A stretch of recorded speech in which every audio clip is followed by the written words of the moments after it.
মা কামাখ্যা দেৱীয়ে চৰ্ত ৰাখিছিল যে নৰকাসুৰে যদি একে ৰাতিৰ ভিতৰত কুকুৰাই ডাক দিয়াৰ আগতেই নীলাচল পাহাৰৰ তলৰ পৰা কামাখ্যা মন্দিৰলৈকে এটা পকী খটখটিযুক্ত পথ, এটা পুখুৰী আৰু এটা সিংহদ্বাৰ নিৰ্মাণ কৰিব পাৰে, তেন্তে দেৱীয়ে তেওঁৰ সৈতে বিয়াত বহিব।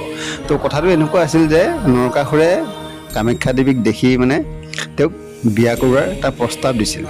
কিন্তু কামাখ্যা দেৱীয়ে সেই প্ৰস্তাৱটো পোনপটীয়াকৈ প্ৰত্যাহাৰ নকৰি তেওঁ এটা চৰ্ত ৰাখিলে, যে চৰ্তটো এইটো যে নৰকাসুৰে যদি একে ৰাতিৰ ভিতৰত কুকুৰাই ডাক দিয়াৰ আগতেই নীলাচল পাহাৰৰ তলৰ পৰা কামাখ্যা মন্দিৰলৈ এটা খটখটিযুক্ত পথ, এটা পুখুৰী আৰু এটা সিংহদ্বাৰ নিৰ্মাণ কৰিব পাৰে, তেন্তে তেওঁ বিয়াত বহিব। আৰু এইখনেই সেইখন খটখটি যিখন নৰকাসুৰে আদ্যাশক্তি দেৱী মা কামাখ্যাক বিয়া কৰোৱাৰ বাবে নিৰ্মাণ কৰিছিল। কিন্তু তেওঁ কৰিব নোৱাৰিলে।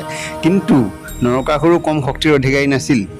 তেওঁ দেৱীৰ এই প্ৰত্যাহ্বান গ্ৰহণ কৰিছিল আৰু কাম আৰম্ভ কৰি দিছিল। তেওঁ সকলো কাম কৰি প্ৰায় শেষেই হৈছিল।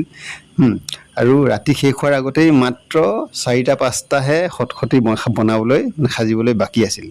যেতিয়া দেৱীয়ে দেখিলে যে 4-5টাহে খটখটি বনাবলৈ বাকী আছে আৰু ৰাতি এতিয়াও পুৱাই নাই আৰু কামটোতো হৈ যাব, তেতিয়া দেৱীয়ে চিন্তাত পৰিল আৰু এটা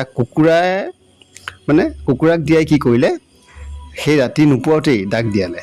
আৰু নৰকাসুৰে সেই কুকুৰাৰ ডাক শুনি ভাবিলে যে ৰাতি পুৱাই গ'ল আৰু সেইখিনিতে কাম এৰি দিয়ে আৰু দেৱীৰ চৰ্তৰ হাৰ মানিলে। আৰু এইটোৱে আছিলে এইখনেই সেইখন খটখটি যিখন নৰকাসুৰে সাজিছিলে। তো ভিডিঅ'টো যিমান পাৰে শ্বেয়াৰ কৰি দিব। তো আৰু যদি আপোনালোকে ইয়াৰ বিষয়ে আৰু কিবা কিবি জানে কমেণ্ট কৰি জনাব, কাৰণ মইতো সকলো নাজানো, যিখিনি শুনি আহিছোঁ সেইখিনিহে আপোনালোকৰ আগত কৈছোঁ। যদি ইয়াৰ বাদেও আৰু কিবা নজনা কথা আছে, মই নজনা কথা, সেইবোৰ কমেণ্ট কৰি জনাব, বা আপুনি কিবা জনা কথা থাকিলে আপোনালোকে কমেণ্ট কৰি জনাব পাৰে। তো ভিডিঅ'টো শ্বেয়াৰ কৰি দিব আৰু ভাল লাগিলে এটা কমেণ্ট কৰিব, আৰু কমেণ্টত জয় মা কামাখ্যা বুলি লিখিবলৈ নাপাহৰিব। ধন্যবাদ।